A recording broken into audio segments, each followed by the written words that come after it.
Bien, c'est également pour moi une joie de partager avec vous cette matinée dans la présence du Seigneur. Et j'aimerais particulièrement remercier les chantres et les musiciens de nous avoir conduits dans ces si beaux cantiques pour louer le Seigneur. J'ai toujours beaucoup de plaisir à partager avec vous cette louange. Ça me fait tellement du bien de pouvoir chanter avec une belle musique et des beaux chants qui glorifient le nom du Seigneur Jésus. Amen.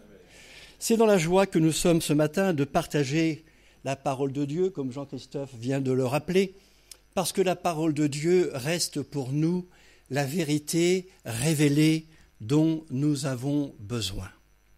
Et le thème de ce matin, c'est mérite et grâce. Mérite et grâce. Qu'est-ce que la grâce et qu'est-ce que le mérite dans la parole de Dieu au regard de ma vie chrétienne, de ma vie spirituelle, de ma conversion? J'ai regardé avec les moyens modernes combien de fois se trouvait le mot grâce dans la parole de Dieu. 433 fois, soit au singulier, soit au pluriel. Et le mot mérite, une vingtaine de fois.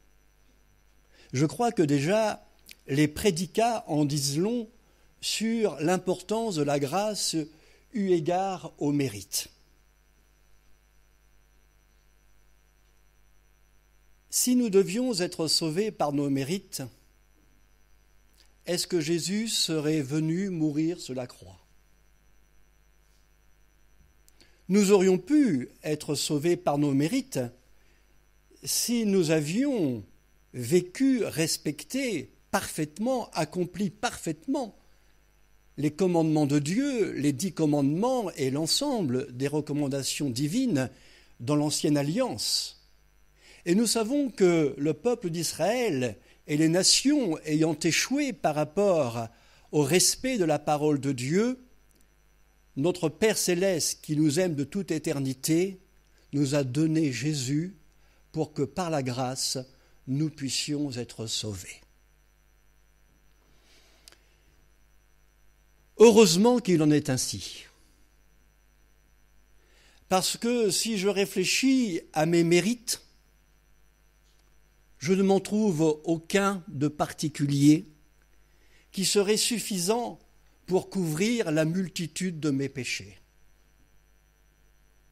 Mais si je regarde à la grâce, je trouve dans l'œuvre incommensurable de Jésus-Christ, dans ce sacrifice où tout à l'heure nous chantions qu'il nous a tellement aimés, qu'il est mort pour avoir trop aimé, si Dieu peut nous aimer de trop, et que cela démontre l'œuvre de la grâce à notre sujet.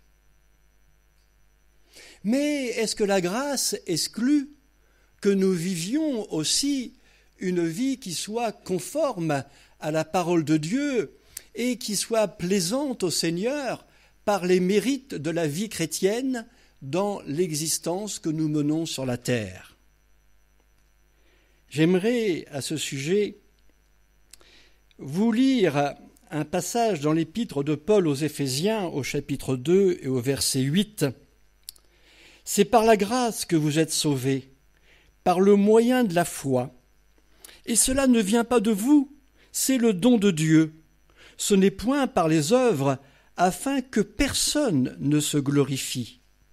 Car nous sommes son ouvrage, ayant été créés en Jésus-Christ pour de bonnes œuvres que Dieu a préparées d'avance, afin que nous les pratiquions. » Quelle est la définition de la grâce? La grâce, c'est le don ou secours surnaturel que Dieu accorde aux hommes pour leur salut. Don ou secours surnaturel, c'est-à-dire divin, que Dieu accorde aux hommes pour leur salut. Mais nous venons de lire ensemble que parce que nous sommes sauvés par grâce, et nous y reviendrons tout à l'heure, nous avons aussi des œuvres à accomplir dans la vie chrétienne œuvre d'autant plus importante que c'est Dieu qui les a préparées d'avance afin que nous les pratiquions. Toujours est-il que dans cette définition de la grâce, c'est l'expression don du Père par Jésus-Christ. La grâce est un don de Dieu le Père, transmis par l'œuvre, par la personne de Jésus-Christ et appliqué à nos cœurs par le Saint-Esprit qui nous convainc que nous sommes des pécheurs et qui nous convainc de la nécessité de nous tourner vers l'œuvre de la croix pour être sauvés. Et il faut reconnaître que pour beaucoup de gens, c'est extrêmement difficile d'accepter que nous sommes des pécheurs. J'avais une brave grand-mère qui me disait toujours « Tu sais, Daniel, moi je n'ai jamais tué ni volé ». C'était vrai, et je lui répondais avec beaucoup d'humour « Oui, mamie, mais tu as fait tout le reste ». C'est difficile de s'accepter pécheur, c'est difficile de reconnaître que dans notre cœur, il y a aussi les racines du mal. Et c'est aussi difficile pour beaucoup d'accepter que quelqu'un d'autre ait payé le prix à notre place. J'entends encore cette personne qui me disait un jour, alors que je conversais avec elle dans un témoignage amical, elle me disait « Mais moi, je n'ai rien demandé au Seigneur, je n'ai rien demandé à Dieu, je ne lui demande pas de s'occuper de mes affaires. Notre Père qui est au ciel, eh bien qu'il y reste. » C'est terrible que d'avoir une telle opinion de l'amour de Dieu. Et c'est vrai que quelque part, pour beaucoup, il est insupportable de reconnaître qu'être pécheur, c'est une réalité, et qu'un innocent soit mort pour que nous soyons réconciliés avec Dieu. Il y a tellement de désir dans le cœur de l'homme de se justifier par lui-même, de vouloir en quelque sorte mériter par quelques actions de combler les lacunes par ailleurs de sa vie de pécheur. Et c'est exactement comme si je donnais une gifle à quelqu'un imméritée et que pour me faire pardonner, je lui donne sur l'autre joue une caresse. La gifle imméritée que j'ai donnée n'est pas réparée par une caresse. Est-ce que le bien que je fais peut retirer le mal que j'ai fait par ailleurs? C'est là où nous comprenons l'aspect indispensable de ce don de Dieu par Jésus-Christ, don surnaturel pour le salut, don divin pour le salut. L'Écriture nous dit par ailleurs que pourrait donner un homme en échange du salut de son âme? Y a-t-il quelque chose d'assez précieux qui pourrait valoir de lui apporter le salut autrement que par grâce? Or, si ce don de la grâce est surnaturel, c'est justement parce qu'il ne peut pas être naturel. C'est justement parce qu'il ne peut pas provenir de notre nature humaine, mais uniquement de l'amour de Dieu. Et le comprendre, c'est extrêmement important. Pour le salut, nous savons que l'Écriture nous dit que Jésus-Christ est le chemin, la vérité et la vie. Nul, c'est-à-dire personne, ne vient au Père que par lui. Jésus-Christ est la substantifique moelle de l'amour de Dieu, de la grâce de Dieu pour chacun d'entre nous. Il est l'essentiel, l'essence même de la grâce. Et dans ce sens, personne d'autre que lui ne peut nous réconcilier avec le Père, personne d'autre que lui ne peut nous apporter cette grâce d'être sauvés. Dans l'épître de Pierre, la deuxième épître de Pierre, il nous est dit « Croissez dans la grâce et dans la connaissance de notre Sauveur Jésus-Christ, de notre Sauveur et Seigneur Jésus-Christ. Croissez dans la grâce et dans la connaissance. Parce que j'ai été sauvé par grâce, je ne suis pas pour autant arrivé au bout du chemin. La conversion à Jésus-Christ n'est que le commencement d'une vie nouvelle. Ce n'est que le commencement de l'appropriation de cette vie chrétienne. Pas plus tard qu'hier, j'assistais au témoignage de 2 personnes qui se sont tournées vers le Seigneur très récemment. C'était au mois d'octobre dernier. Et c'est toujours intéressant d'entendre 2 personnes dire pourquoi et comment elles sont devenues chrétiennes en ayant eu la révélation qu'elles étaient des pécheurs et qu'elles avaient besoin de l'œuvre de Jésus-Christ, et comment, déjà dans cette jeune vie chrétienne, le Seigneur avait changé leur façon de voir les choses, avait changé leur regard sur eux-mêmes, sur les autres et sur le monde, et comment ils étaient entrés dans cette vie nouvelle par l'acceptation de la grâce. Et faisant réflexion sur ce témoignage, je sentais bien l'aspect merveilleux de ces néophytes qui venaient de découvrir l'amour de Dieu, et en même temps tout le chemin qu'il leur restait à parcourir dans la connaissance de la grâce et de la vie chrétienne. Parce que tout nouveau, tout beau, tout feu, tout flamme, et ceci est merveilleux. Je me souviens moi-même quand j'ai rencontré Jésus-Christ comme mon sauveur, combien j'étais enthousiaste, au sens propre du mot enthousiaste. Et il m'a fallu des mois, des années, et je suis encore en chemin, je suis encore en travaux pour apprécier toute la grâce de Dieu, pour comprendre toute la nécessité de la consécration, de la sanctification, pour comprendre tout ce que le Seigneur attend de nous, pour comprendre comment le Seigneur veut, jour après jour, encore changer nos vies. La conversion, c'est le premier pas d'une vie nouvelle en Jésus-Christ, et le dernier pas que nous ferons, c'est celui qui nous permettra d'entrer définitivement dans la gloire de Dieu, soit parce que le Seigneur sera venu chercher son Église lors de la parousie, ou parce que nous aurons pris l'escalier de service pour le rejoindre.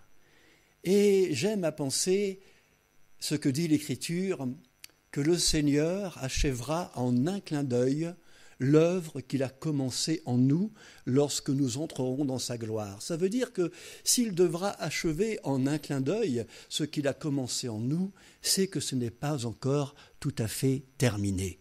Nous sommes en travaux, nous sommes en chantier, et c'est bien de le savoir. Et ceci nous amène donc à la suite de ce texte que nous avons lu. Nous sommes sauvés par la grâce, par le moyen de la foi. Cela ne vient pas de vous, c'est le don de Dieu. Ce n'est point par les œuvres, afin que nul ne se glorifie. Afin que personne ne se glorifie. Ce que Dieu attend de nous, c'est que nous marchions humblement avec notre Dieu. C'est que nous marchions humblement avec lui. Dieu résiste aux orgueilleux, mais il fait grâce aux humbles. Et c'est important de comprendre que si nous sommes sauvés par grâce, c'est que nous n'avons aucune gloire à en tirer. Et lorsque nous abordons dans le témoignage nos contemporains qui n'ont pas encore ce privilège de connaître peut-être le Seigneur comme nous l'avons rencontré, il faut que nous le fassions à leur égard aussi avec beaucoup d'humilité. L'Écriture nous dit « Souvenez-vous d'où le Seigneur vous a tiré. Souvenons-nous d'où il nous a pris, afin d'aborder les autres, non pas avec la suffisance d'être supérieurs à eux parce que nous serions chrétiens, mais avec la conscience et le souvenir qu'avant de devenir ce que nous sommes par la grâce de Dieu, nous étions nous aussi des pécheurs perdus, qui sont devenus des pécheurs sauvés par grâce, mais ils ont besoin de se sentir aimés du même amour de Dieu, dont nous nous sommes sentis aimés par ceux qui nous ont accueillis alors que nous étions encore dans notre misère. C'est important que personne ne se glorifie de ce qui est grâce, de ce qui est miséricorde, de ce qui est pardon. Car nous sommes son ouvrage, ayant été créés en Jésus-Christ pour de bonnes œuvres. Nous sommes son ouvrage. Il y a une confusion que j'aimerais lever ce matin, qui souvent est dans l'esprit des uns et des autres. Je pense que tous les êtres humains sur la terre, depuis que le monde est monde, sont des créatures de Dieu. Et que tout homme est créature de Dieu. Et à ce titre-là, il doit faire l'objet de notre respect, de notre amour, de notre prévenance, parce que c'est Dieu qui, comme nous, l'a créé. Mais en même temps, nous ne sommes pas tous enfants de Dieu, parce que devenir enfant de Dieu, c'est être adopté par le Père en raison de l'œuvre de Jésus-Christ qui a fait de nous ses frères et ses sœurs, en signant, selon l'expression même de l'Écriture, un acte d'adoption qu'il a signé de son propre sang pour que nous devenions enfants de Dieu. Je veux dire par là que tout être humain est créature de Dieu, mais seuls ceux qui acceptent la grâce deviennent, par l'œuvre de Jésus-Christ, gracieusement enfants de Dieu. Et l'Écriture a une expression qui est très belle à ce sujet, qui d'ailleurs n'a pas toujours été compris par les grands esprits et les théologiens comme Nicodème, par exemple, lorsque le Seigneur disait « Il faut que vous naissiez de nouveau ». Or, si nous naissons de nouveau, c'est bien que nous passons d'un état dans un autre état. Nous passons de l'état de créature de Dieu à l'état d'enfant de Dieu. Naître, c'est bien devenir enfant. Et lorsque nous connaissons cette nouvelle naissance de la conversion, alors nous devenons enfants de Dieu par l'œuvre de Jésus-Christ qui nous a engendrés dans son amour. Et en ce sens, alors, nous sommes devenus son ouvrage, ayant été créés ou recréés, si vous préférez, dans cette nouvelle naissance, en Jésus-Christ, pour de bonnes œuvres. Ne faisons pas de la grâce une raison pour vivre dans le péché, dira par ailleurs la parole de Dieu. Et j'espère que cela, c'est clair pour chacun. Mais au-delà de cet aspect négatif, c'est l'aspect positif qui m'intéresse dans ce verset. Ayant été créés en Jésus-Christ pour de bonnes œuvres. Cette nouvelle naissance, cette recréation, le fait de passer de créature à enfant de Dieu, c'est que nous sommes nés de nouveau par Jésus-Christ pour de bonnes œuvres. C'est un vieux débat qui avait déjà lieu dans l'Église primitive, dans l'Église première. Montre-moi ta foi sans les œuvres, et je te montrerai mes œuvres sans la foi. L'un et l'autre sont absurdes. Parce que je suis devenu chrétien, parce que je veux vivre la vie chrétienne, alors je dois pratiquer les œuvres qui s'attachent à cette vie chrétienne. Œuvres que le Seigneur a préparées d'avance afin que nous les pratiquions. Quelquefois, lorsque nous incitons nos frères et sœurs dans la prédication à s'investir dans l'œuvre de Dieu, les uns et les autres peuvent trouver de bonnes ou de moins bonnes raisons de dire « bien moi je ne peux pas faire grand-chose, je ne suis pas bon à grand-chose, je n'ai pas beaucoup de talent, je n'ai pas beaucoup de moyens, je n'ai pas beaucoup de ceci ou de cela ». Quelqu'un disait un jour « Dieu n'utilise que des gens incompétents en les rendant lui-même compétents ». Et c'est vrai que si nous croyons être quelque chose, nous nous trompons nous-mêmes. Mais en même temps, nous ne pouvons pas dire que nous sommes bons à rien. Ça, c'est une phrase qui tue. T'es bon à rien, tu n'y arriveras jamais. Oui, papa, tu as raison, de ce fait, je ne vais pas faire beaucoup d'efforts. Et là, je deviens un bon à rien. Mais j'espère que vous ne dites pas ça à vos enfants. Et même lorsqu'ils passent par quelques notes faibles dans leur carnet, encouragez-les. Si tu as 12 ou 14 en gymnastique. Peut-être qu'un jour, tu arriveras à avoir une aussi bonne note en mathématiques, parce que les mathématiques, ce n'est que la gymnastique de l'esprit. Puis après tout, s'il veut devenir prof de sport, c'est pas si mal.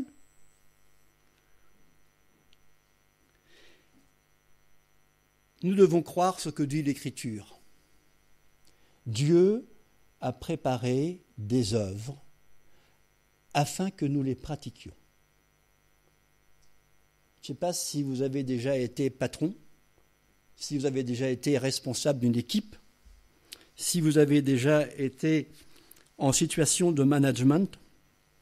Mais imaginez que vous ayez préparé quelques tâches pour vos employés.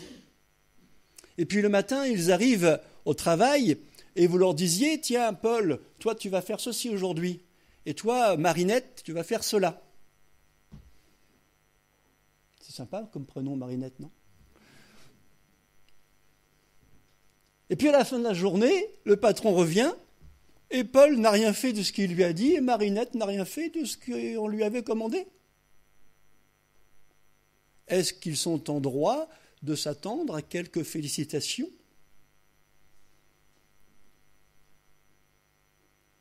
Et s'ils sont payés au rendement, quelle sera la prime? Tout à l'heure, je ne vous ai pas dit, mais les 20 fois où les questions des mérites dans la parole de Dieu, c'est lié soit au travail, à la rémunération des ouvriers, et qui dit que chacun mérite son salaire, et puis c'est lié aussi à la mort. Donc ce n'est pas un thème que je développerai ce matin. Mais si je n'ai pas travaillé, je n'ai pas mérité. Pourtant, le patron, il avait préparé des œuvres pour moi. Aujourd'hui, il y avait du boulot, il y avait des consignes, et je n'ai rien fait. Et le soir, il regarde ce que j'ai fait, et je n'ai rien fait de ce qu'il m'a dit. Ah oui, chef, oui, mais j'ai fait autre chose. Ah bon, t'as fait quoi? J'ai rangé un peu la réserve. Oui, mais je ne t'avais pas demandé de ranger la réserve, je t'avais demandé de préparer la commande des clients. Vous avez remarqué que lorsqu'on n'a pas envie de faire ce que le Seigneur nous demande, on se trouve toutes sortes d'occupations subalternes à faire qui nous plaisent davantage. C'est humain, mais ce n'est pas divin, puisque c'est humain. C'est humain alors que l'Écriture nous dit que le Seigneur a préparé des œuvres d'avance afin que nous les pratiquions comme un bon employeur prépare des œuvres utiles à ses employés pour qu'ils les fassent. Dans l'Évangile, il y a aussi cette parabole des bons et des mauvais serviteurs,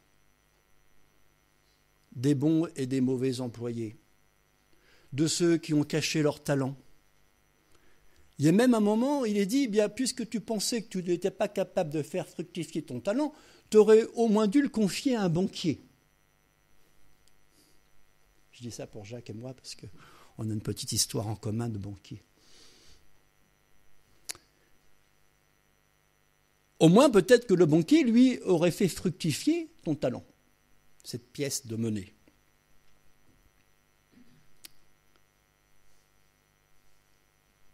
Si le matin, nous nous réveillons et que dans notre prière, nous disons au Seigneur, « Dis-moi, Seigneur, qu'est-ce que tu attends de moi aujourd'hui ?» À l'instar de l'homme de Dieu dans l'Ancienne Alliance, « Me voici, Seigneur, ton serviteur écoute. »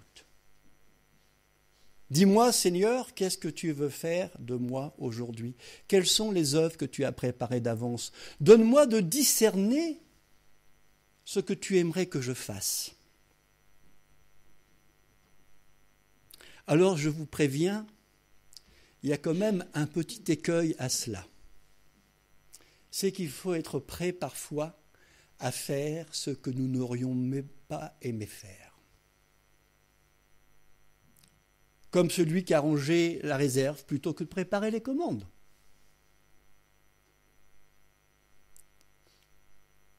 Parfois, c'est l'inverse. Les œuvres que le Seigneur nous demande de faire sont dans nos cordes, ça nous fait plaisir, Moi, quand le Seigneur me demande de prêcher l'Évangile parmi vous, je viens pas reculons. J'ai beaucoup de plaisir à le faire. Je suis très heureux de le faire avec vous. Et c'est vrai. Et puis parfois, quand le Seigneur me demande autre chose, je regimbe.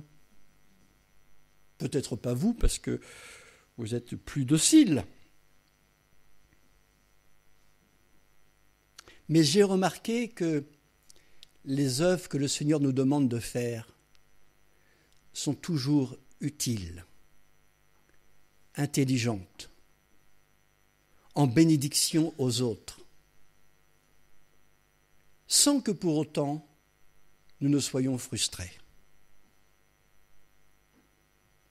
Vous vous rappelez quand les disciples ont dit à Jésus, au bord du lac, « Seigneur, tu vois, ces milliers de gens qui sont là. Ils ont faim, le soir décline. On ne va pas les renvoyer comme ça. » Ils étaient très humanistes et très charitables. Et Jésus leur répond, « Donnez-leur vous-même à manger. » Mais la grâce dans cette histoire, c'est que lorsque Jésus leur demande de pratiquer ses œuvres, il ne les laisse pas seuls à la manœuvre. C'est lui qui fait le miracle de multiplier les pains et les poissons. Mais c'est à eux de les distribuer. Et à la fin, il y a un détail qui m'a toujours émerveillé, c'est qu'il restait 12 corbeilles de morceaux, une par apôtre, une par disciple. Le Seigneur leur a rendu leur part de nourriture, abondante, une corbeille pleine de morceaux, et je suis sûr qu'ils ont eu beaucoup de joie à avoir pratiqué les œuvres que le Seigneur avait préparées d'avance pour eux, parce que dans ces œuvres, il est co-acteur avec nous, il nous accompagne, il agit avec nous, parce que sans lui, nous ne pouvons rien faire. Et j'ajouterai, sans nous, il ne veut rien faire. Ce n'est pas qu'il ne peut pas, c'est qu'il ne veut rien faire. Il y a une belle image dans la parole de Dieu qui nous dit que Jésus-Christ est la tête et nous sommes son corps. Il y a peut-être parfois des chrétiens qui aimeraient inverser la proposition. Ils ont la grosse tête, puis ils ne font pas grand-chose. Mais ça, ce n'est pas de Dieu. La tête, c'est le Seigneur, et nous sommes son corps. Et il dit, dans ce corps, tous les membres sont utiles, tous ont leur fonction, tous ont une œuvre à accomplir. Il n'y a pas à dire, toi, tu es un membre plus noble que moi, ou le contraire. Non, chacun a sa vocation, chacun a sa complémentarité. Alors, je ne voudrais pas vous effrayer ce matin par une image terrible, mais vous imaginez une tête sans corps. C'est pas terrible, hein? Et un corps sans tête. C'est guère mieux. Et l'Église de Jésus-Christ, c'est la tête et le corps. Mais qu'est-ce qui commande ? Ah, si nous sommes charnels, c'est le corps qui commande. Les impulsions naturelles de l'homme, l'instinct. Mais si nous sommes spirituels, c'est le Seigneur qui commande et qui préside à nos pensées. Nous devons laisser le Seigneur rendre notre pensée captive à la sienne, de façon à ce que ce soit lui qui dirige, qui inspire, parce qu'il est la tête, parce qu'il est le chef, parce qu'il est le chef de l'Église, et que nous sommes les membres de son corps qu'il a voulu sauver pour nous utiliser dans l'action, dans le monde dans lequel nous sommes encore. Saul de Tarse, devenu l'apôtre Paul, était pressé de rejoindre son Seigneur. Et dans ce dialogue qu'il nous livre à haute voix, ce dialogue avec lui-même et le Seigneur, il dit ceci: « Certes, je suis pressé d'être avec mon Seigneur, mais en même temps, je sais que le Seigneur a encore besoin de moi, je paraphrase, dans son Église, pendant que je suis sur la terre, pour faire son œuvre, pour accomplir ses œuvres. » Et Paul met en évidence que si le Seigneur l'a laissé sur la terre, ce n'est pas pour se satisfaire lui-même, mais c'est parce qu'il a des œuvres à accomplir que Dieu a préparées d'avance pour qu'il puisse, par grâce, entrer dans le service que le Seigneur lui a confié. Quel modèle de soumission! Et Jésus-Christ, notre divin modèle, a fait de même. Il a servi jusqu'à la mort même de la croix, pour que nous puissions être sauvés. Et en ce sens, il a accompli l'œuvre surnaturelle que Dieu avait réservée pour que nous puissions être sauvés par grâce. Je conclurai par ce beau verset de l'Apocalypse, dans le dernier chapitre, le dernier verset. Et ce n'est pas le hasard si c'est le dernier verset. « Que la grâce du Seigneur Jésus soit avec tous. » Que la grâce du Seigneur Jésus soit avec tous. Je sais que dans certains débats théologiques, une certaine pensée dit « une fois sauvé, toujours sauvé ». C'est vrai si nous sommes fidèles. Mais il nous appartient de rester dans la grâce. Rien ne pourra jamais nous séparer de l'amour de Dieu manifesté en Jésus-Christ, sauf moi-même. Je garde cette liberté. Et il est précieux, dans les temps dans lesquels nous vivons, qui sont des temps d'apostasie, et c'est facile de le constater quotidiennement à travers les médias qui nous abreuvent tous les jours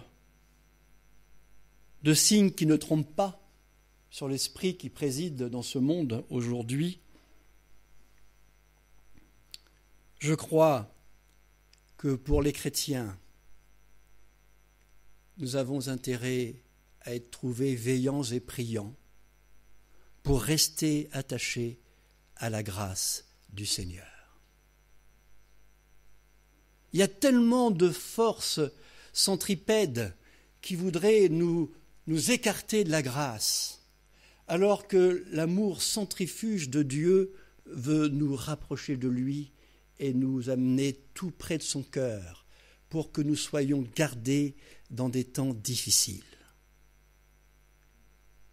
Il n'est pas toujours facile, dans certains milieux, dans certains pays, dans certains environnements culturels, de devenir chrétien aujourd'hui. Certes, mais dans un monde occidental où il semblerait que la liberté et la facilité soient notre apanage, je crois qu'il ne sera pas beaucoup plus facile de demeurer des chrétiens fidèles, si ce n'est en restant attachés à la grâce et en comptant sur la grâce pour demeurer en Jésus-Christ jusqu'au jour glorieux où définitivement nous serons dans sa gloire. Car c'est là notre objectif suprême, partager son ciel, partager sa gloire, partager ce royaume qu'il nous a promis, si nous demeurons en lui, attachés à sa grâce, que son nom soit béni. Amen.